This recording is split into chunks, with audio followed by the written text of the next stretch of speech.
Game Over Brasil! Então, dando continuidade a essa nosso tema da governança global e de quem vai dominar esse espaço, né? E a crise das instituições internacionais, hoje eu vou trazer para vocês um caso do FMI, Fundo Monetário Internacional, né? Imagine um clube onde a maioria dos seus membros precisa de ajuda, mas talvez não vai ter, né?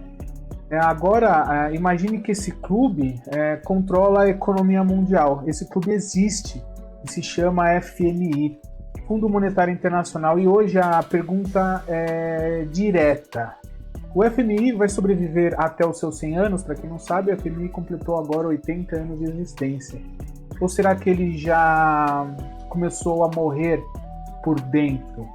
O mundo parou em 1945, o fim, né, da Segunda Guerra Mundial. E o FMI nasceu em 1945, junto com a ONU. Eu já tenho um vídeo explicando a governança global e a nova gestão mundial, né?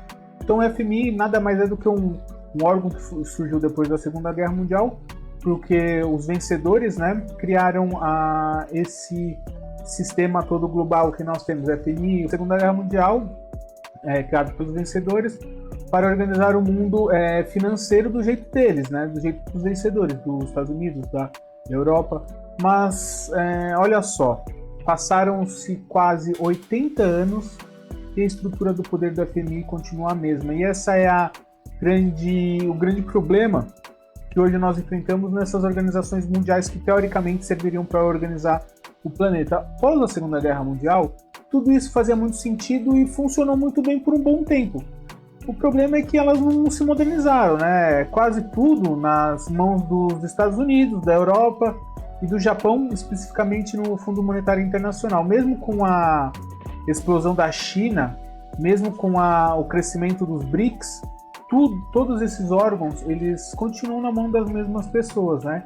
Mesmo com o crescimento do BRICS, mesmo com a revolução do Sul global. E como se o FMI tivesse ficado literalmente preso no tempo ou parado no tempo. A China hoje ela já representa 19% do PIB mundial, mas no FMI tem apenas 6,4% das cotas de poder. Mesmo que o Japão, menos que o Japão, né? Então a China hoje ela não tem uma representatividade no FMI, assim como o Brasil e outros países emergentes, eles são deixados de lado. Isso não é um detalhe técnico, para deixar bem claro, é estrutura de poder. Quem tem cota, as cotas do fundo, decide para onde vai o dinheiro. Impõe condições, então as condições para emprestar esse dinheiro, quem tem mais cota pode impor, né? Quem tem pouca cota apenas obedece. Um sistema feito para não mudar. As cotas do FMI são calculadas é uma fórmula complexa. Depois, se você quiser ir atrás, você dá uma pesquisada, mas eu vou dar uma leve explicação. É uma fórmula que mistura o PIB, a abertura econômica daquele país e as reservas que aquele país tem. Então, assim, hoje, suponhamos que o Brasil queira ter mais cotas no fundo, né? O peso maior vai para quem já está com tudo isso pronto, né? Os ricos, que já está integrado ao mercado global. Então, hoje, não basta você chegar no FMI e falar, eu tenho aqui tantos bilhões de dólares, eu quero aumentar minha cota no fundo. Não é. Você tem a ver com como o seu PIB está no momento, qual é a abertura de capital e de um monte de coisa para você aumentar isso dentro do fundo. E além disso, os países com mais cota têm o direito de vetar. Então não é simples você tentar modificar essa estrutura de poder da FMI. Por isso que é mais uma das instituições que teoricamente deveriam governar o nosso planeta, né, auxiliar a governança, e está acabando entrando em desuso. Ou seja, os membros eles sempre vão ficar nessa mesma estrutura, com pouca mobilidade dentro dela. Alguns exemplos: países como Luxemburgo têm mais poder do que a Colômbia. A Irlanda tem mais peso que a África do Sul. Isso faz sentido? O veto dos ricos, mesmo quando há proposta de mudança, acaba dificultando a entrada dos emergentes, né, do BRICS ou de outros países dentro do poder de estrutura, né? Nada passa, tudo é barrado. Por quê? Essa é uma pergunta que os países se fazem. Por que os Estados Unidos têm mais poder dentro desse fundo? É o país mais rico e ele tem mais cotas, mas os outros países também existem, os outros países também precisam. Países com menos recursos precisam mais do FMI do que países com grandes recursos. E esses países com menos recursos não têm direito a participar das decisões. E a Europa também, né? Os Estados Unidos têm poder de veto, a Europa, se agir em bloco, também tem poder de veto. Então, são países, são estruturas que se mantêm iguais, né? Não é exagero, né? Isso acontece frequentemente. No artigo que nós estamos discutindo aqui, ele vai estar na descrição, ele conta para vocês toda essa discussão, né? Ele tem toda essa discussão se o FMI vai durar ou não, né?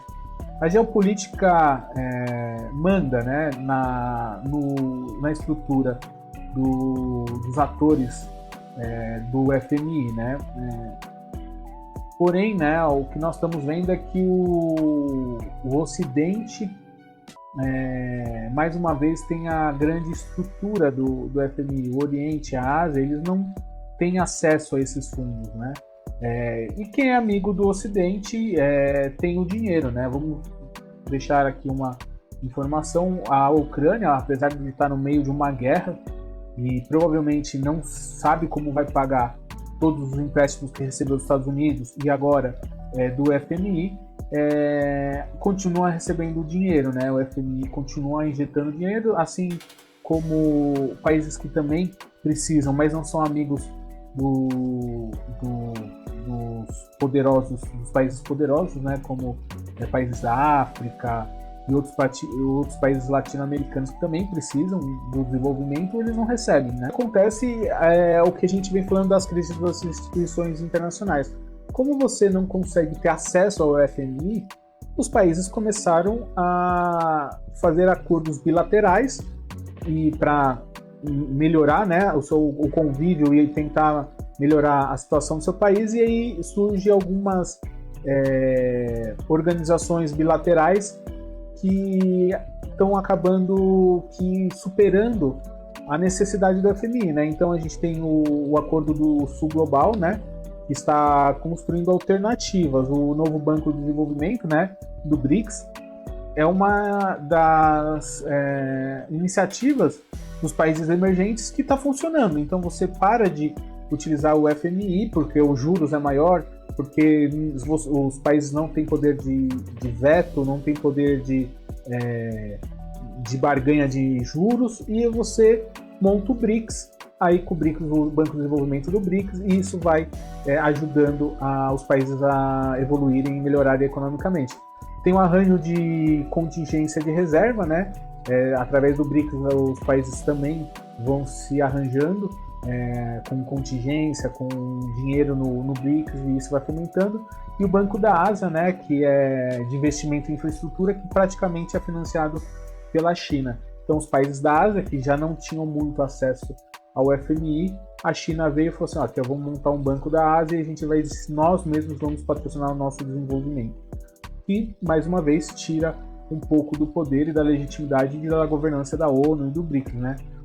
As linhas de troca da China, né? A China também está fazendo comércio exterior com outros países sem um garantidor, que antes era o FMI ou o BRICS. Ela mesma garante o comércio internacional dela com outros países, mais uma vez tirando o poder de barganha e poder de governança global da ONU, né, e do FMI, que é uma ferramenta que temos lá. Cada uma dessas iniciativas é uma resposta, né, ao fracasso do FMI em se renovar, porque a governança toda do planeta nesses órgãos internacionais está ruindo, porque os países não querem dividir o poder com os países em ascensão, e esses países em ascensão estão se organizando.